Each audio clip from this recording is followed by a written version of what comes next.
الحمد لله رب العالمين والصلاة والسلام على سيد الأنبياء والمرسلين أما بعد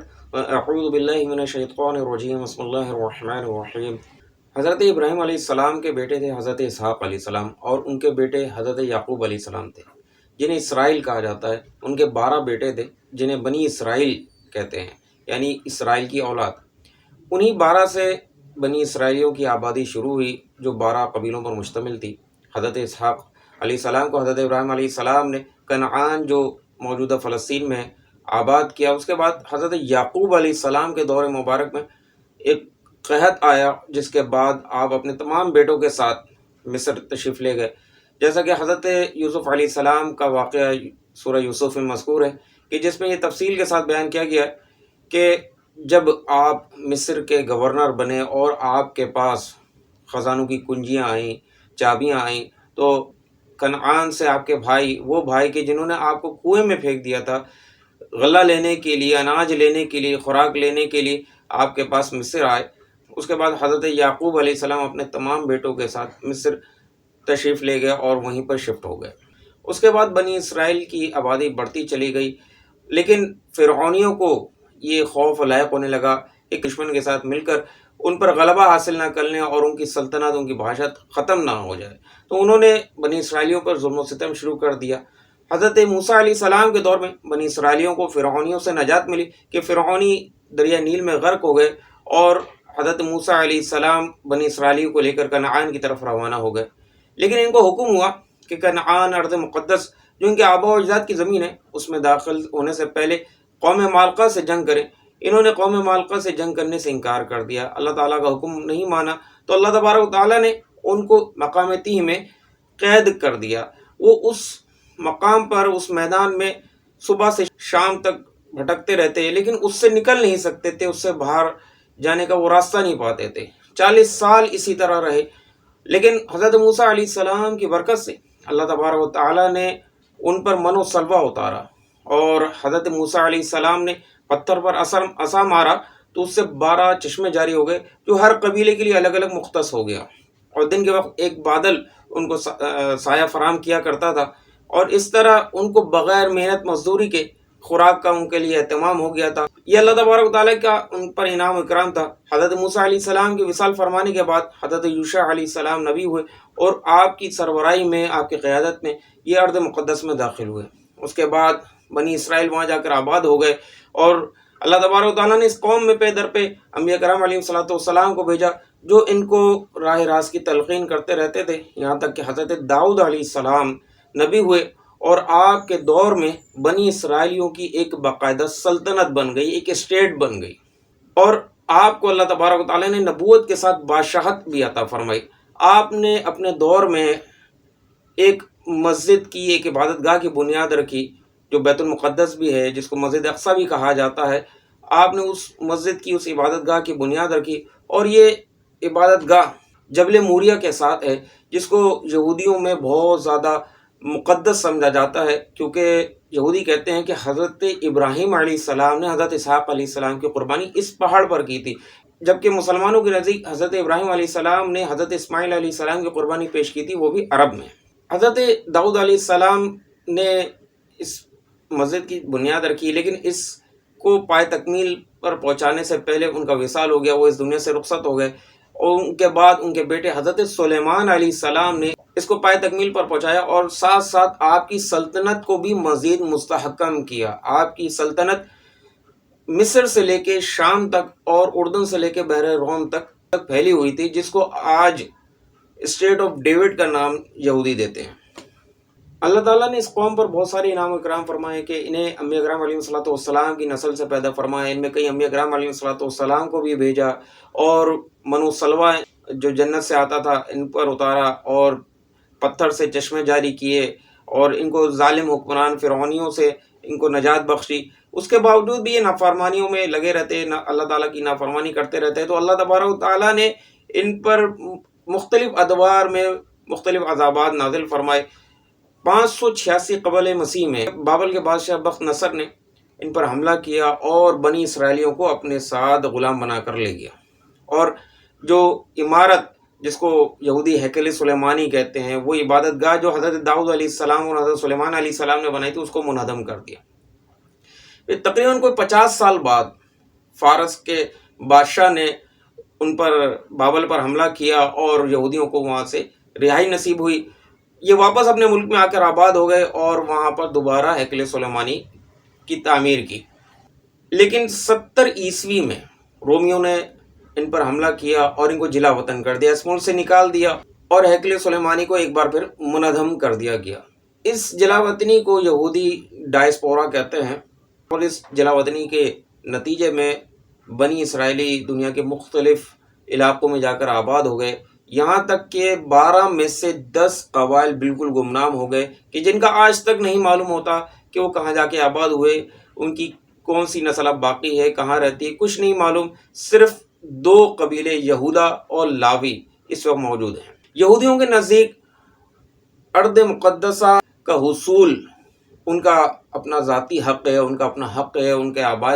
و اجداد کا حق ہے، اور وہ اس کے لیے باقاعدہ قانون سازی بھی کر چکے ہیں اور قانون بھی پاس کروا چکے ہیں۔ ان کے عقیدے میں یہ بات بھی شامل ہے کہ مسیح کے آنے کے وقت جو قیامت سے پہلے آئے گا، ہیکل سلیمانی تیسری بار تعمیر کیا جائے گا۔ اس کو باقاعدہ وہ کتاب زکریا ایک کتاب ہے جس میں کچھ پیشن گوئیاں ہیں، اس میں ایک خواب بیان کیا جاتا ہے جس میں ہیکل سلیمانی کے در و دیوار کی پیمائش وغیرہ کا بیان ہے تفصیل کے ساتھ۔ یہودی اس کو تیسرے ہیکل سلیمانی کی تعمیر سے تعبیر کرتے ہیں۔ میں نے اپنی ایک ویڈیو بنائی تھی اس سے پہلے جس میں آرمجدون کی جنگ کے حوالے سے میں نے بیان کیا تھا، اور جس کو عربی میں ملحمۃ الکبریٰ کہا جاتا ہے کہ وہ جنگ کب ہوگی، اور اس میں میں نے تفصیل کے ساتھ بیان کیا تھا کہ مسلمانوں، عیسائیوں، یہودیوں کا عقیدہ ہے کہ قیامت سے پہلے ایک مسیحا آئے گا جو امن قائم کرے گا اور اس کی بادشاہت ساری دنیا میں ہوگی۔ وہ مسیحا کون ہے، کب آئے گا اور کیا کنڈیشن ہوں گی کہ وہ آئے گا، وہ میں نے اس ویڈیو میں بیان کیا تھا، اور اس کا لنک میں نے اس ویڈیو کی ڈسکرپشن میں بھی شیئر کر دیا ہے، آپ اس ویڈیو کو بھی دیکھ سکتے ہیں۔ یہودیوں کے نزدیک انہیں ہیکل سلیمانی کی تعمیر سے قبل طہارت حاصل کرنا ہوگی، اور طہارت کے لیے انہیں ایک لال گائے کی قربانی کرنا ہوگی جس کی چند شرائط ہیں، اور پھر اس کو قربان کرنے کے بعد اس کے باقیات کو جلا کر پانی میں گولا جائے گا، پانی میں مکس کیا جائے گا اور اس سے طہارت حاصل کی جائے گی۔ لیکن بعض یہودیوں کے نزدیک ہیکل سلیمانی اپنے وقت پر بحکم خداوندی خود بخود تعمیر ہو جائے گا۔ لال گائے جس کو ریڈ ہیفر کہتے ہیں، یہ یہودیوں میں بہت زیادہ مقدس سمجھی جاتی ہے، اور ان کی کتاب ہے عہد نامہ قدیم جس کو انگلش میں بک آف نمبرز بھی کہتے ہیں، اس میں کس طرح سے اس گائے کے ذریعے طہارت حاصل کی جاتی تھی وہ تفصیل کے ساتھ بیان کیا ہے کہ اس کو قربان کر کے اس کا خون 7 بار ہیکل سلیمانی کی طرف چھڑکا جاتا تھا، اور پھر اس کے باقیات کو جلا کر پانی میں ڈالا جاتا تھا، اور پھر اس پانی سے طہارت حاصل کی جاتی تھی۔ اور تلمود جو یہودیوں کی کتاب ہے اس کے مطابق اب تک 9 بار لال گائے کی قربانی کی جا چکی ہے، اور 10ویں بار ان کے مسیح آنے پر ہوگی۔ حضرت داؤد علیہ السلام اور حضرت سلیمان علیہ السلام نے جس عبادت گاہ کو تعمیر کیا تھا جس کو یہودی ہیکل سلیمانی کہتے ہیں، عین اسی جگہ مسجد اقصی قائم ہے، اور اگرچہ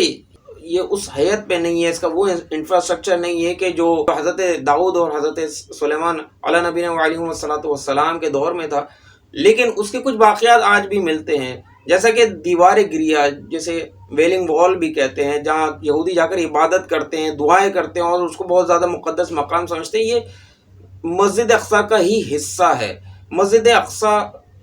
وہی جگہ ہے کہ جہاں پر حضرت داؤد علیہ السلام نے اس عبادت گاہ کی بنیاد رکھی اور وہاں اللہ کی عبادت کیا کرتے۔ حضرت سلیمان علیہ السلام بھی اللہ کی عبادت اسی جگہ کیا کرتے، دیگر انبیاء کرام علیہ السلام نے بھی وہاں پر عبادت کی، اور ہمارے آقا محمد صلی اللہ تعالیٰ علیہ وسلم نے بھی وہاں معراج کی رات تمام انبیاء کرام علیہ السلام کی امامت کی، اور اس کے بعد آسمانوں کی سیر کو تشریف لے گئے۔ اللہ تعالیٰ نے قرآن پاک میں ارشاد فرمایا، سبحان الذی اسری بعبدہ لیلا من المسجد الحرام الی المسجد الاقصی،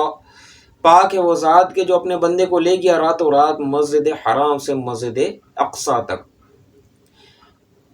یعنی کہ وہ جگہ کہ جو حضرت داؤد علیہ السلام اور حضرت سلیمان علیہ السلام نے عبادت کے لیے بنائی تھی، آج اس جگہ مسجد اقصی آباد ہے، اور اللہ تبارک و تعالیٰ نے مسجد اقصی اس وقت فرمایا کہ جب اسلام کی دعوت وہاں تک پہنچی نہیں تھی، مسلمانوں نے ابھی اس کو بیت المقدس کو فتح نہیں کیا تھا، اس وقت بھی اس جگہ کو مسجد اقصی ہی فرمایا گیا۔ اور احادیث میں بھی مسجد اقصی فرمایا گیا، جیسے کہ مسجد الحرام اور مسجد نبوی کے بعد سب سے زیادہ فضیلت والی نماز مسجد اقصی میں نماز ادا کرنا ہے۔ تو قرآن و حدیث میں اس جگہ کو مسجد اقصی فرمایا گیا جہاں پر آج بھی وہ مسجد قائم ہے، جس کو مسجد اقصی کہا جاتا ہے۔ تو وہ دور کے جو حضرت داؤد علیہ السلام اور حضرت سلیمان علیہ السلام کا دور تھا، اس وقت اگر اس عبادت گاہ کو مسجد کے علاوہ اس زبان میں جو عبرانی زبان تھی یا کوئی اور زبان اس وقت موجود تھی، اس وقت اگر کوئی اور ہیکل یا کوئی اور لفظ سے تعبیر کیا جاتا تھا تو کوئی وہ اس کے منافی نہیں ہے۔ تو الحمدللہ وہ عبادت گاہ کے جو حضرت داؤد علیہ السلام نے بنائی تھی وہ ایک مقدس مقام ہے، جو آج بھی وہ مقام قائم ہے، اور اس جگہ مسجد اللہ کے فضل سے قائم ہے، اور جہاں پر مسلمان نماز ادا کرتے ہیں۔ اور مسیحا جس کے متعلق مسلمان اور عیسائی اور یہودی سب بیان کرتے ہیں، وہ مسیحا کون ہے؟ وہ حضرت عیسیٰ علیہ السلام ہیں، جو قیامت سے پہلے تشریف لائیں گے دنیا میں اور جنگ و جدال کا خاتمہ فرمائیں گے۔ اور آپ کا تعلق بھی بنی اسرائیل سے ہے، کہ جیسے کہ اللہ تبارک و تعالیٰ نے فرمایا وَرَسُولًا إِلَىٰ بَنِي اسرائیل، اور رسول بنا کر بھیجا بنی اسرائیل کی طرف۔ حضرت عیسیٰ علیہ السلام کے متعلق فرمایا آپ بنی اسرائیلی تھے، یعنی حضرت یعقوب علیہ السلام کی اولاد سے تھے، آپ قیامت سے پہلے آئیں گے اور باب لد جو فلسطین میں، وہاں پر دجال کو قتل کریں گے، اور آپ کی پھر بادشاہت ہوگی، آپ عادل حکمران ہوں گے، عدل و انصاف کریں گے، اور دشمنیوں کا خاتمہ فرمائیں گے، جنگ و جدال کا خاتمہ فرمائیں گے۔ مسلمانوں کے نزدیک اس وقت ایک ہی دین ہوگا، اور وہ دین ہوگا دین اسلام۔ اور عیسائی کہتے ہیں کہ جب حضرت عیسیٰ علیہ السلام تشریف لائیں گے تو اس وقت عیسائیت ہوگی، اور آپ کے پیروکار، آپ کے ماننے والوں کا ہی سلطنت ہوگی۔ اور یہودی کہتے ہیں کہ جو ان کا مسیح آئے گا، جو اللہ تعالیٰ کے احکامات کی پابندی کروائے گا اور اس جگہ عبادت کرے گا، لیکن جب دجال آئے گا تو یہ لوگ دجال کے ساتھ ہو جائیں گے اور دجال کا ساتھ دیں گے، لیکن حضرت عیسیٰ علیہ السلام جب تشریف لائیں گے تو دجال کو قتل کریں گے، اور آپ ملک شام میں